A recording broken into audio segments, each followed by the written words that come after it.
Good evening, Brown community, and everyone else tuning in for Ivy Film Festival's incredible event this evening.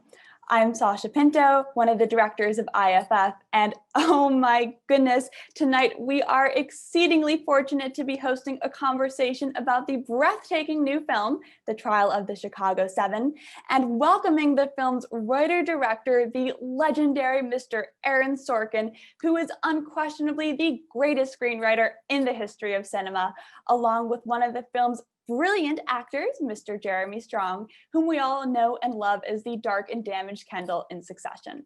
But before we get started, we'd like to take a quick minute to tell you a little bit more about our beloved organization, the Ivy Film Festival. So I'm delighted to pass the Zoom mic over to one of my fellow directors, Jessica Dibble. So Jess, over to you. Thanks, Sasha. IFF is made up of 120 incredibly talented Brown and RISD students. In addition to honoring the creative work of students during our Film Festival week, the Ivy Film Festival provides the rare forum for interaction between students and top professionals in the industry. Throughout the year, we host events, advanced screenings, and workshops such as screenwriting workshops in order to provide an opportunity for students to work with a wide range of industry professionals. For example, last year, IFF had advanced screenings in the fall, including Clean and Slim, Knives Out, The Report, and Bombshell. Of course, our beloved festival week is the highlight of our year. I will hand it over to Claire to discuss our week-long festival that showcases the work of students' films from across the globe. Thanks, Jess. Our festival week in April is our biggest event of the year and includes workshops and keynote speakers such as last year's Eliza Hittman, Bryan Cranston, Valerie Jarrett, and John Chu, as well as our advanced screenings like Booksmart, The Farewell, and Mickey and the Bear. Finally, our official student selection is, of course, the centerpiece of the festival. And now I'm happy to turn it over to Grace. Make sure to follow us on Instagram and like us on Facebook for exciting updates about upcoming screenings and our first ever Ivy Film Festival Weekend of Career Chats that will take place on November 13th, 14th, and 15th. We are so incredibly honored to turn it over to IFF member and junior at Brown, Charlotte Wall, and our speakers for the evening. Hi, everyone, and thank you so much for joining us today in virtually welcoming writer and director Aaron Sorkin and star Jeremy Strong for a discussion about their newly released film, The Trial of the Chicago 7, now on Netflix. First off, I would like to introduce Aaron Sorkin. One of the most celebrated writers in Hollywood history, Aaron Sorkin is an Academy Award-winning screenwriter, director, and renowned playwright. He graduated from Syracuse University with a BFA in theater. Some of his past projects include A Few Good Men, The Social Network, Moneyball, Steve Jobs, Molly's Game, The West Wing, The Newsroom, and many more. He has received numerous recognitions and awards for his work, including the Academy Award, Critics' Choice Award, Golden Globes, Primetime Emmy Award, British Academy Film Award, to name a few. He is the writer and director of the film we are discussing today, The Trial of the Chicago 7. Next, I would like to introduce Jeremy Strong, who plays Jerry Rubin in the film. Jeremy Strong is a soulful and transformational actor who disappears into every performance he gives. Strong attended Yale University and graduated with a BA in English. Strong has starred in films like The Big Short, The Gentleman, Molly's Game, Zero Dark 30, and many more. In what has become a breakout hit among critics and audiences alike, Strong stars on HBO's award-winning series Succession. Strong's lead performance as Kendall Roy has been called the most complex and committed work on television right now, earning him a 2020 Emmy for Outstanding Lead Actor in Drama Series. Thank you both for joining. Thank you, Charlotte. Thanks very much, Charlotte. So I'll start with some questions and I'll move on to some of the pre-submitted questions from students. And I'd just like to say thank you to everyone who submitted questions. We've received so many, so I will try to get through as many questions as I can. So let's start. Aaron, you wrote the screenplay for Chicago 7 over 10 years ago. Why did you choose to make this film now? Well, yeah, this all started 14 years ago, actually. In 2006, I was asked on a Saturday morning to come over to Steven Spielberg's house. And just to be clear, That's not common. I don't hang out with Spielberg. Okay, we don't. He doesn't ask me over on a Saturday to watch the game together. So I thought it was possible that I was being killed, that this was just a hit. But it turned out that he said that he wanted to make a movie about the Chicago 7, those terrible riots and the crazy conspiracy trial that followed. I said, that sounds like a great idea. Count me in. And I left his house, called my father, and asked him who the Chicago 7 were. I was just saying yes to doing a movie with Steven Spielberg the way literally anyone would. So I had a lot of learning to do. There are a dozen or so very good books written about it, some of them written by the members of the Chicago 7. There's a 21,000-page trial transcript, but most critically, I got to spend time with Tom Hayden. Hayden died about 4 years ago, but he was very much alive when I started this. The project kept getting kicked down the road, mostly for budgetary reasons, because of the riots. There are 2 riots in the film, and those were just budget busters. A film like this has to fit into a budget that the studio feels is proportional with the audience appetite for something like this. So we don't have the same budget that the Avengers movies do. There was a confluence of 2 things that finally got the movie made nearly 14 years later. One was Donald Trump was elected president. And candidate Trump and President Trump at rallies, when there would be a protester, he would get nostalgic about the old days when we carry that guy out of here on a stretcher, and I like to beat the crap out of him. I want to punch him right in the face. He was talking about 1968. And the other thing that happened was I had directed my first film, Molly's Game. So Stephen, after all this time and after it had gone through the hands of fantastic directors and didn't get made, Stephen just turned to me and said, the time to make this movie is now, and you're going to direct it. He was sufficiently pleased with Molly's Game that he said, you're going to direct it, and the riots are your problem now. Here's how much money you have to do it, and figure out how to do the riots. Aaron, it's funny, I hadn't thought about this, but I suddenly had a memory of my last day on Molly's Game in Toronto, and I'd thrown bagels at Jessica's head. Yes. And then as I was leaving, I remember asking you, what was happening with that script, because it was the greatest script I'd ever read, and I think it was your only unproduced script. That's right. And so I'd like to think that really the seed was planted by me on that. You absolutely pushed it over the edge. What would happen was you became the casting we had to get. We chased you around the whole world to get you in this movie. And you guys talked about how you are the writer and director of this film, and I was going to ask Jeremy, because you've worked with Aaron before in Molly's Game, what has it been like working with him both as a writer and also as a director? Yeah, I mean, it's incredible. I feel so privileged because the material, the play is the thing. It comes down to the writing. So when you grow up in the theater and you work on Shakespeare, you work on Pinter, you work on Eugene O'Neill, the writing of these great plays, in a way, the text acts like a series of magnets that just takes you where you need to go. And it's very rare that you get to work on material in film at that level. So, Aaron is, a virtuosic writer, and a script from him is it's like the Holy Grail, and it really does feel like that. I mean, I was so thunderstruck when I first read this script, and I first read it in 2012, and Aaron Sorkin didn't know I existed, and I would have played a bailiff in the movie to be part of it. And so, what does it feel like? Aaron, I've heard him talk about in interviews that as a writer, he worships at the altar of intention and obstacle. And as an actor, that's everything that when you're sort of learning about acting, that's your engine, is that dramatic structure and the conflict inherent in that. And Aaron has such an understanding of that the writing takes you there.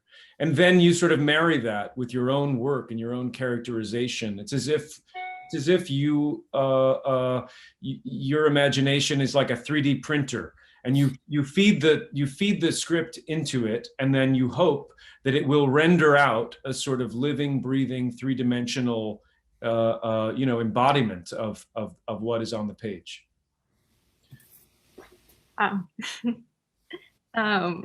And so, Aaron, in many of your projects, you tend to gravitate towards telling stories about people who are considered to be disruptors in their worlds, such as Molly and Molly's Game, Mark Zuckerberg and The Social Network, and in this film, The Chicago 7. Why do you gravitate towards telling these stories, and has that been a conscious decision? Well, the conscious decision, as Jeremy was saying, Jeremy's right. What's important to me is a strong intention, a strong obstacle. That's where the drama is going to come from. And in my case, that drama is tension. And in my case, that tension, that friction, usually is going to be about ideas, two conflicting ideas. And usually the protagonist or protagonists, in the case of the Chicago 7, usually they're risking something big for the sake of an idea. In the case of the Chicago 7, they're risking their freedom. They ended up risking their lives in Grant Park, and then in the courtroom, their freedom. So that's something that I'm drawn to. And Jeremy, going off of that, preparing for this disruptor role, in previous interviews, you've spoken about your radical methods in preparing for roles.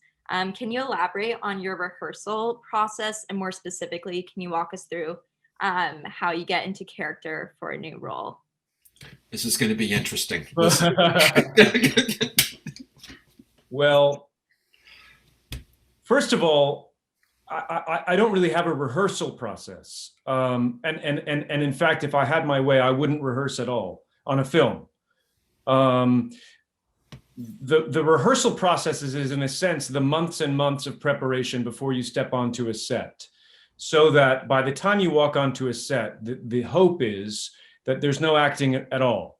You have habituated yourself and, in a sense, changed yourself molecularly, in your marrow somehow, so that you can walk into the environment and just, it's the difference between, for me, performing or acting a line and experiencing or living a line of text. Al Pacino said very early on that acting is incredibly simple. You just have to mean everything that you say.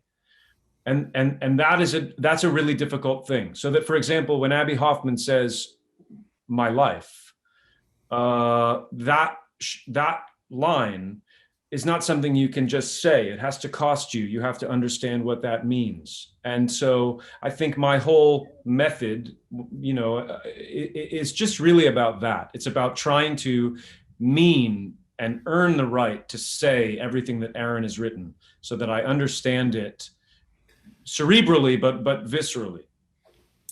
I think I read, Jeremy, I don't think you told me this. I think I read that the final scene of the first season of Succession, it's an incredible scene between you and Brian Cox. Really, it's one of the more extraordinary things you'll ever see on television.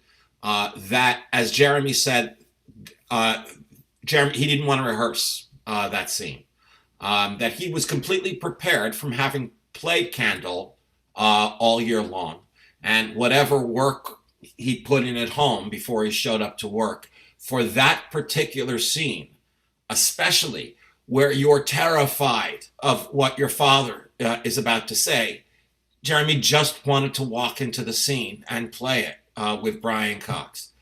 There are going to be plenty of more takes after that, but let's get one where it's just what it is. And before I met Jeremy, that was foreign to me. I never would have imagined that that could work because I cut my teeth in the theater where you have 4 weeks of rehearsal and then 6 weeks of previews, and then you feel confident to invite critics to come. And so repetition is really important to me. In this case, in the case of Chicago 7, there just wasn't the budget for it. Every dollar that we had to go on the screen. So I would talk to these guys by email in the weeks leading up to it, just talking about the script, talking about how we were going to approach it. And then a lot of what you saw on screen was the way Jeremy works became the way everyone had to work. You know, and to say, just to jump in, Charlotte, to couple with that slightly, you know, one of the things that I love about working with Aaron is that is how accessible he is to you as the actor. Aaron was always available to us to, you know, have a tete-a-tete before a scene or over an email the night before or on the phone. That's not always true, you know, so he's at once, you know, our leader, and he's extremely firm in his vision and exacting in his vision, and possesses a sort of, you know, stature as a leader, which you want from a director. And at the same time, he's in your corner with you and encouraging you to take risks, allowing you to take risks. And, you know, that scene, for example, at the end of Succession season 1, I remember I'd read something that Garcia Lorca had said, that only when you rob yourself of skill and security will the duende appear. And the duende is like, you know, the creative spirit, whatever. And I guess I think sometimes that's the price of admission for a scene to really catch fire, is you have to rob yourself of the skill and the security of what a certain amount of rehearsal and preparation might give you, and just sort of go into it and see what happens, assuming you've done all the other work. And you talked about how Aaron was so present and there for you. Aaron, what was it like working with such a large ensemble cast on this, especially so many talented creatives? You know, I'll be honest. It's one of the things I was worried about leading up to the start of photography, but you worry about everything. Okay, I mean, there are 100 things that you're worried about. And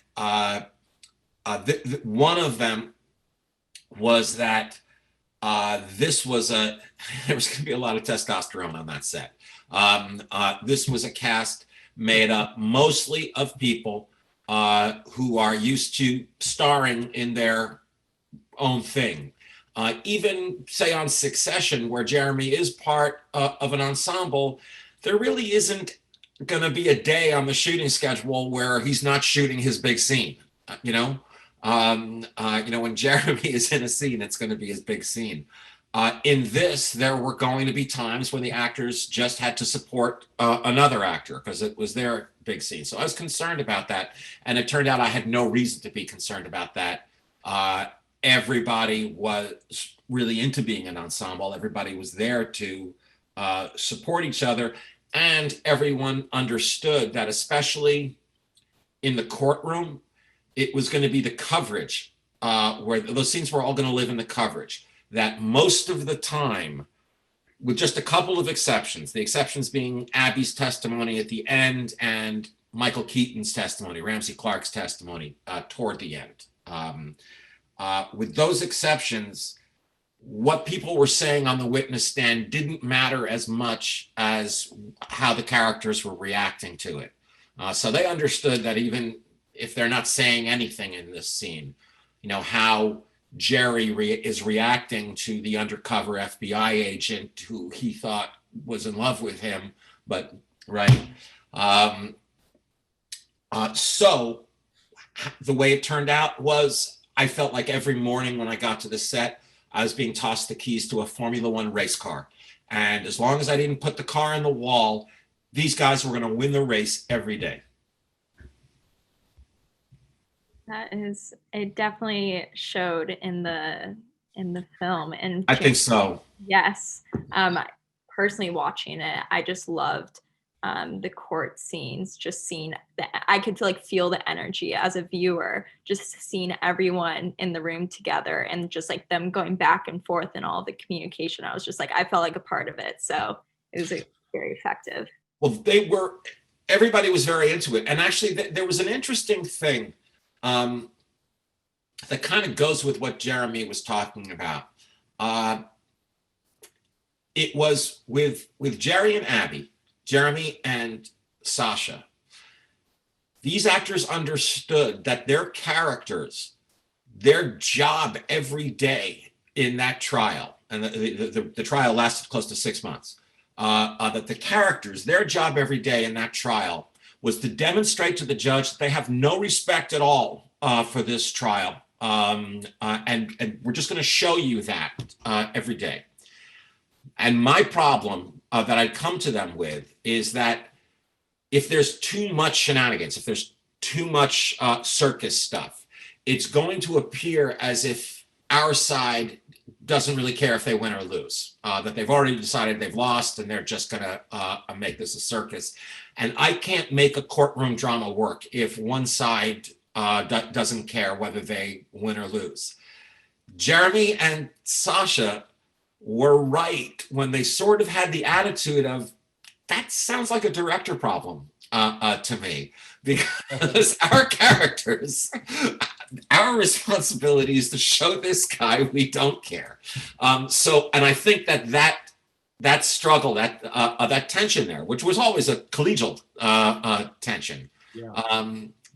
Yeah, true. I was always sort of fighting, not fighting, but fighting for the, because Jerry, because these guys were guerrilla theater, married prankster, provocateurs, and because we wanted to make a mockery of this, this mockery of justice, but at the same time, on a dramaturgical level, I completely understood what you were saying about building the tension and so, but I think we found a good. We did, and you'd hear me saying things on set like, and cut, great, let's try it once without the kazoo.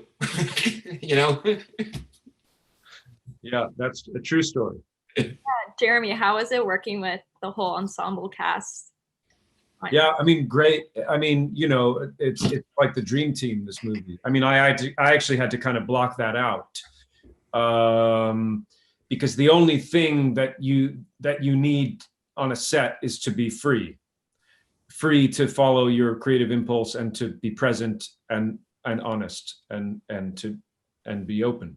So the part of me that reveres Mark Rylance or these Langella, that has so much respect and awe for the other cast members, watching what Yaya was doing, watching what Eddie was doing, and even my own reverence for Aaron. You have to kind of disenthrall yourself from that in order to do your job. And so what I loved about this cast was just how committed everyone was. It's like people checked their Oscars at the door, and because you look down the table, and there's a part of your brain that was aware of the sort of caliber of the company you were in. But I think what helped in a way is the subject matter that we're working on in this film, what it's really about, the way that Rennie Davis is keeping track of those names and what's really at stake. It's so much bigger than any of us, and it's so much bigger than any of us as actors. So we're there to serve the story that Aaron is telling. And then, of course, over the past year, it's become much, much bigger than us. But I do think there was a sense of real, just commitment to Aaron and to telling the story, that everyone was really, the harmonics of that were really wonderful.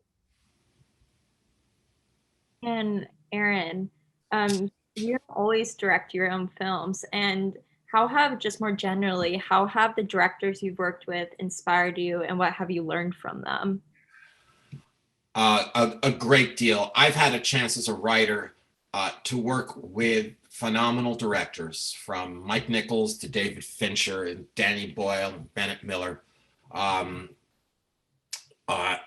you'd really have to not be paying attention to spend that much time with them and not learn anything. I still have plenty more to learn. I've only directed 2 films. I'm about to direct my 3rd, but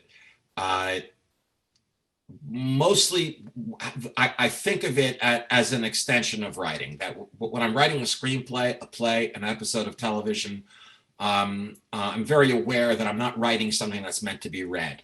I'm writing something that's meant to be performed. And when I'm writing it, I'm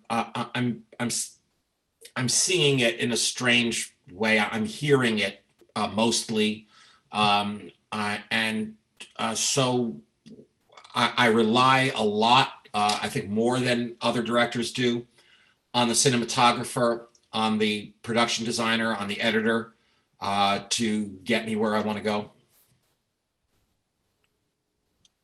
That's great. So now I want to make sure I have enough time to present all the student questions, because I got so many and I'm so impressed with all of them. So I'll just start with those. And so one student asked, something that really struck me about the film was how you were able to balance the dramatic and comedic aspects of it so well.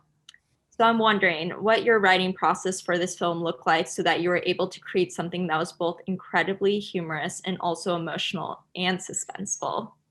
Well, that's a very flattering question. Thank you for it. I think that if you can tell a serious story with a sense of humor, you're doing yourself a big favor. And especially a story like this, you don't want it to feel for the audience like they're being told to eat their vegetables. And you kind of want to camouflage when you're about to throw a punch. But the only way it works is if you have actors who can play that music, who know how that goes, who know that whether the line is a joke or not, it's got to be grounded in reality. So there was that. And it was helpful that the characters themselves have a sense of humor. They're funny. Yeah. And yeah, I remember that morning where you gave me that new line, the ensorcelled line, and I had to look up the word, and I was like, "Oh, this is fantastic." But it's like still one of my favorite moments. People have sent me emails about ensorcelled. And I actually got quite a few questions about the score of the film. Someone said, "I love the score of the film, and I think it's amazing that it was recorded at Abbey Road Studios. I'd love to hear a bit more about the process of choosing and curating the score and what goes into that process." Sure. First of all, I love that it was recorded at Abbey Road too. That was a big deal for me.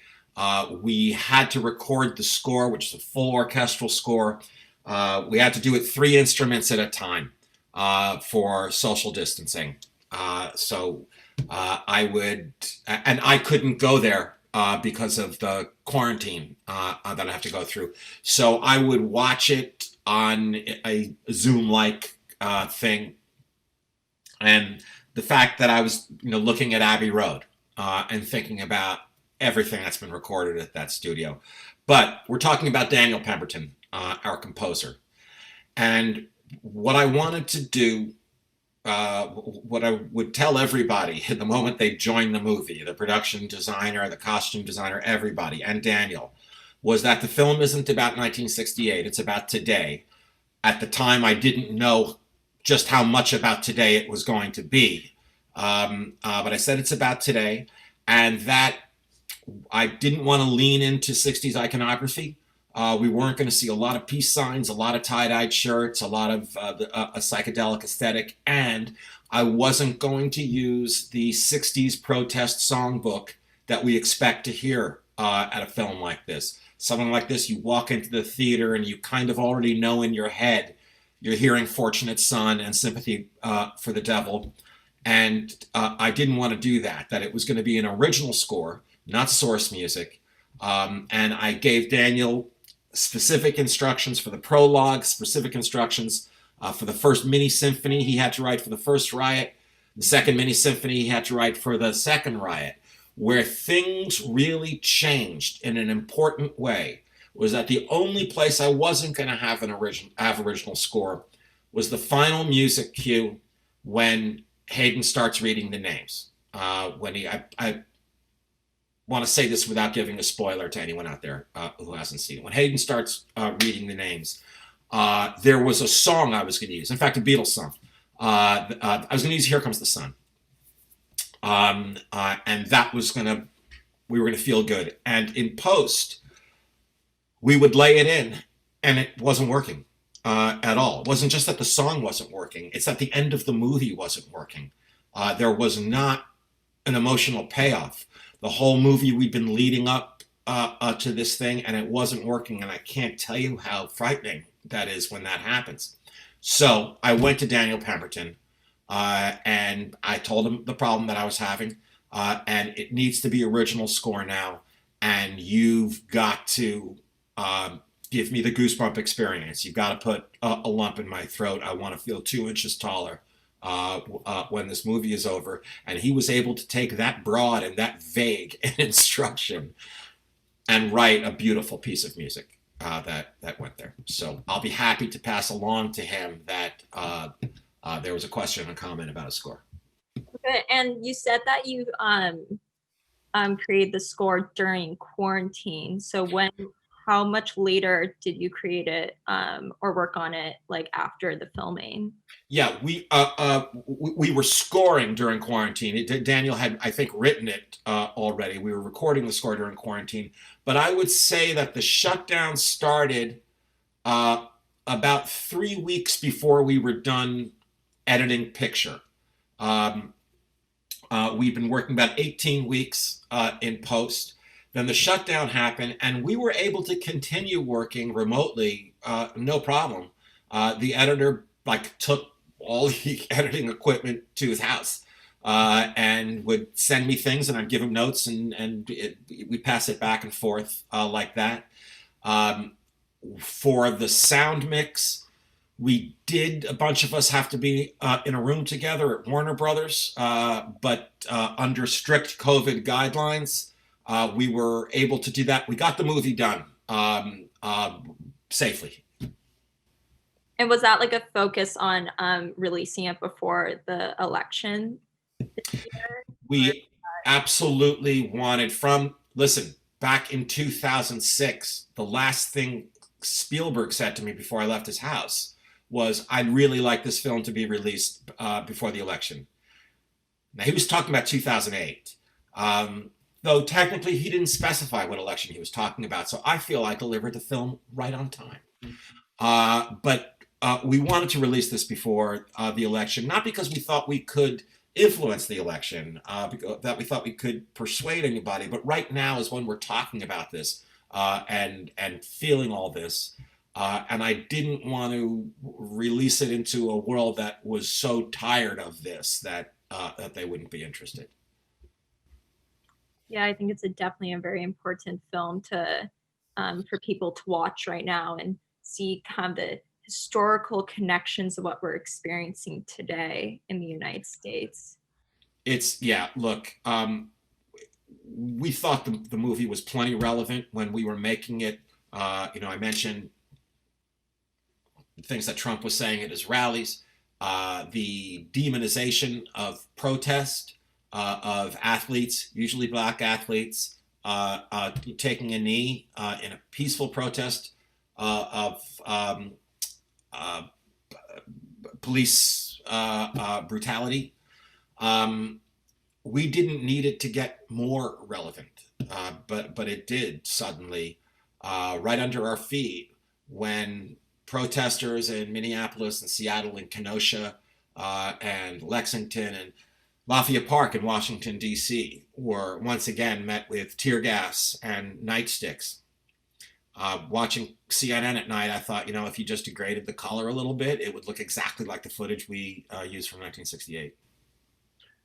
Charlotte, we filmed this movie. I think I don't know what the date is right now, but we were in Chicago exactly a year ago. Right now, we were in Chicago, and we were marching down Michigan Avenue at Balboa Street in front of the Hilton Hotel, where the police riots took place in Grant Park. And we were going to free Tom Hayden, and we were chanting, "No justice, no peace." We were chanting, "The people united will never be defeated." We were chanting all the chants that over the last Whose streets, our streets. Yeah, we've heard these are the chants. They're the same chants, and that's a troubling thing, because it's in a lot of ways it speaks to how far we haven't come in this country. But it was powerful then to do it, before it took on the resonance that it's taken on. But one thing I love is that these characters that we portrayed in the film, Abby and Jerry and Tom and Dave and Rennie and Bobby, would all be, they'd be on the front lines right now, and they'd be in Louisville demanding justice right now. They'd be you guys. They would be you guys. You know what else they'd be? They'd be women. Some of them, many of them, most of them would be women, because that's what we've seen in the last 4 years, beginning with the Women's March the day after the inauguration. We have seen women taking the lead in these protests. Yeah, I've definitely seen that as well. And Jeremy, preparing for this role, you've discussed already, and I know that you graduated from Yale with the English degree. Someone asked, leaving Brown with a non-film English degree as well, I am wondering if you have any advice for entering the film industry, both with no practical training and no prior connections. Well, I mean, I certainly didn't have any family connections or any, way into any of this. And I was an English major. I'd been acting since I was a kid. It's the only thing I ever wanted to do. I was very myopic about it. I guess you just have to fight for it. You just have to keep fighting for it. And I think in a way, I remember Daniel Day-Lewis told me once that he thought that the highest form of ambition was the ambition to simply do good work. And I thought that was a wonderful piece of advice. That it doesn't have to be the ambition to win an Academy Award or to be great or to be a genius. It's just simply to do good work. And I think if you commit to doing good work and just keep doing it, and find a way. If it's I did a lot of plays in storefronts on 39th Street that, there were 13 people in the audience, and you read stage directions and say yes, whenever there's a sort of portal that opens. And I guess I find that it's generative, what you put out there.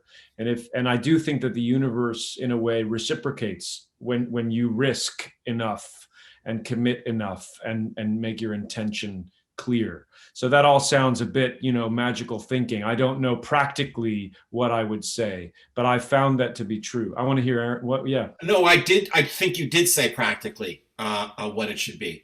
Just first of all, the fact that you're graduating from Brown with an English degree is not a handicap. It's a great thing, okay? It's a very impressive thing. And I didn't get into Brown, by the way. I'm just gonna say.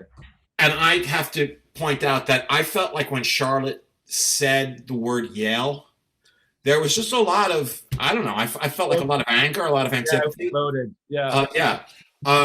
But what Jeremy said is right. Just be around it. Okay. somebody's doing a play off Broadway or somewhere here in Los Angeles, just be around it. Bring coffee. The next time you'll have a better job, and you start to learn. Become, you said that this person wants to get into film. You didn't mention whether they want to be a writer, a director, an actor, what they want to do. But whatever it is, there is a bottom rung of the ladder. Get on it. Yeah, and I was just thinking about this, but how much you hate Yale? Exactly. It is there. No, what I was thinking about is your background in English and probably how much you read and prepared, and both of you for this movie. How long did the research time take, and how much time did you spend, since this is a historical story? For me, it took a while because I didn't know anything, so like I said, there were about a dozen books to read, a 21,000 page trial transcript, and mostly the time I got to spend with Hayden. I mean, I read everything. I read everything I can, and part of the joy, I love the research part of it, and I love immersing myself in it. I think the real trick is, especially if the person who asked that question does want to be an actor, and it took me a long time to sort of really realize this, is that acting is a totally non-intellectual process. So the part of you that engages, I think, as an English major, the part of me that engages with literature, you almost have to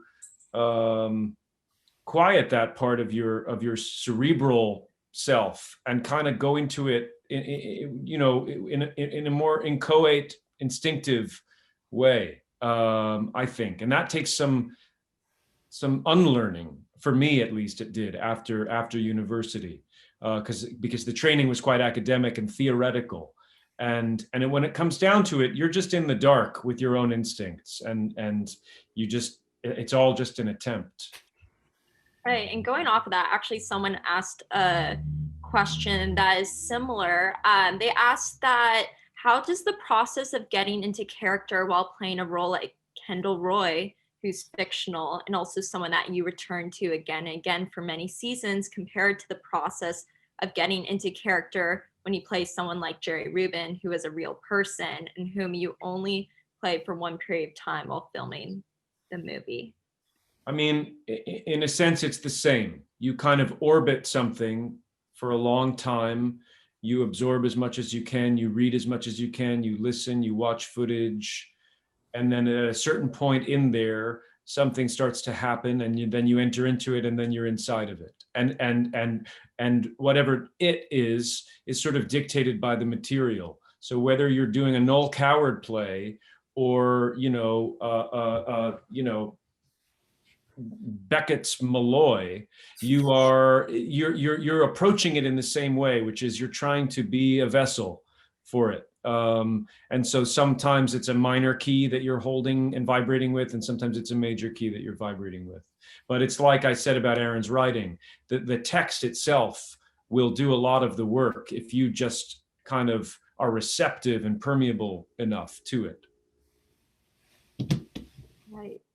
And I was just going to ask, going off of that, Aaron, why do you gravitate to these historical, why do you want to write and direct historical focused stories? I don't. What happens is the first nonfiction I wrote was Charlie Wilson's War. And after that, I said, I'm never writing nonfiction again. It's just going to be fiction. And then I heard about this lawsuit that Mark Zuckerberg had been involved in, where his best friend was, and these two identical twins were saying that he stole it. And I started to learn about that. And I've got to write this movie about the origins of Facebook, but that'll be the last nonfiction I write.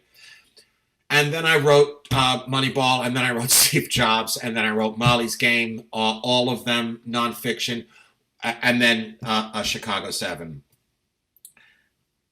they're just really good stories. It's not that I'm drawn to true stories. I'm just drawn to good stories. Definitely, I would agree. They're all very good stories. I was thinking about for Social Network, so much has happened since then with social media and everything. You have to do like a sequel. I know it seems quaint now. My issues with Facebook and social media in 2005 was when the movie took place. We made it in 2011. But yes, it's become considerably darker since then. Definitely. It's so important to have these vessels like that, where I was actually watching it recently and seeing, oh, this is what we thought of, and this is how we used social media back then, and now we use it. Like, who would have thought there have been so much activism now in 2020? Many protests are now online on Facebook, on Instagram. That's right. I'm sorry, I didn't mean to interrupt. Go ahead. Oh, no. I thought you were done. Okay. I would recommend to anyone who's watching or listening that they see the documentary The Social Dilemma. It will and should scare the hell out of you. Noted. Okay. So it seems like we have time for one more question. So I will ask this last student question to Aaron, and I think this is a great question to finish on, is how do you feel that your political facing work, The West Wing, The Newsroom, and the trial of the Chicago 7 changed and was shaped by the 3 different presidential administrations you wrote them under? What do you think the broader movements in political TV and film have been under these administrations? With the first 2 that you named, with The West Wing and maybe I think it was Charlie Wilson's War, The Social Network. I can't remember. But there was also, I wrote a romantic comedy called The American President that involved some politics, but it was a romantic comedy. The West Wing, I think, was inspired by the youthful energy that I found in the Clinton administration. But none of the characters on the West Wing nobody was supposed to be George Stephanopoulos. Nobody was, Martin Sheen wasn't supposed to be Clinton or anything like that. It's just inspired by this youthful energy, but mostly inspired by the idea that historically in pop culture, our elected leaders are usually have been portrayed either as Machiavellian or as dolts. And I thought, well, what if this is a workplace drama in this incredibly interesting workplace. And what if all the characters were as competent and committed as the doctors and nurses on a hospital show, or the detectives on a cop show, or the lawyers on a David E. Kelley show? And that's where The West Wing came out of.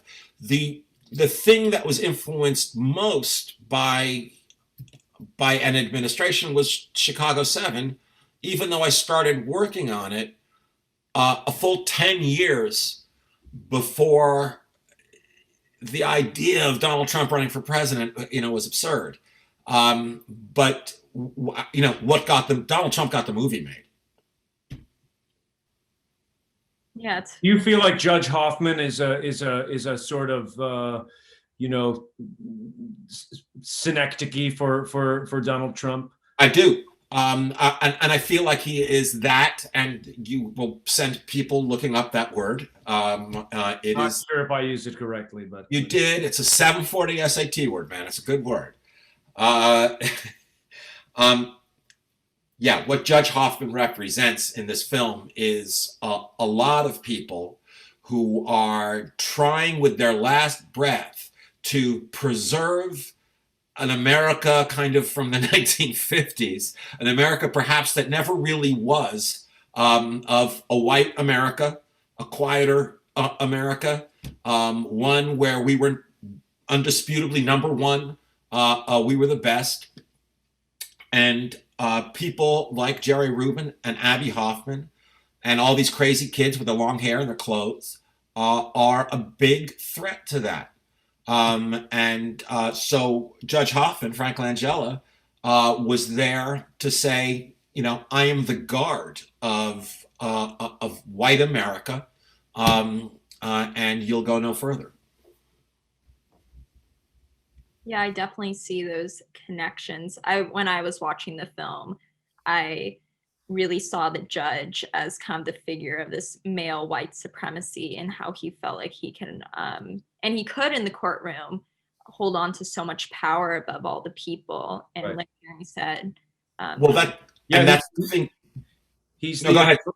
So he's the authoritarian, odious, bigoted, it's the reason why I wanted to plant a fart machine in his dais. But, and Mayor Daley and the shoot to maim or kill any arsonists in Chicago in that summer, that strain of aggression and oppression feels, to me, even though it's something, you handle quite sort of obliquely in the film, Mayor Daley is a presence of the film rather than explicit. It feels to me that that's where the kind of insidiousness of the current administration really lines up with 1969. And I know we're out of time, but when Abby is testifying, when he's on the stand, he says, "I think the institutions of our democracy are wonderful things, which right now are populated by some terrible people." And I know it sounds like I wrote that line last week. I didn't. It was written years ago. But that is the thing. Our democracy the institutions of our democracy are wonderful things. But it matters who's in there. It matters the way it matters who's in the cockpit of a 747. It matters who's in there.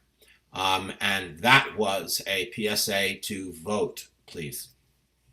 Right. I was going to say, since we're coming to an end with this, I want to see if you guys, either one of you, wanted to add anything else, vote in the upcoming election, or anything other you want to share about the film. Vote. And you guys are young, and I'm assuming that most of you are healthy. Volunteer for a couple of hours to be a poll worker. Most poll workers are over 60 years old, and so they're going to have to sit this one out because it's not safe for them. And to avoid just terrible lines that are hours and hours long that are discouraging, young people need to volunteer to be poll workers. You can go online to either vote.org, whenweallvote.org, and with a couple of keystrokes, you can just find out what the closest polling place is to you, and you can become a volunteer. You can also register to vote if you've just turned 18 recently. But don't sit this one out. I will just commit everything that Aaron said to memory, and then say it back with conviction. But yeah, everything that he said. Thank you, Charlotte. Thank you, everybody. Thank you, Charlotte. Thank you, Brown. Thank you, Rizdi. This was a lot of fun. As on behalf of Ivy Film Festival, thank you both for taking the time to participate in this Q&A. It has been a pleasure talking to you both. And everyone watching, thank you for tuning in. And if you still haven't seen the film, which you should, watch The Trial of the Chicago 7, now streaming globally on Netflix. Bye, everyone. Bye-bye. See you, Thanks, Aaron. Charlie. Take it easy, Jeremy. Give the baby a kiss for me. See you later. Bye.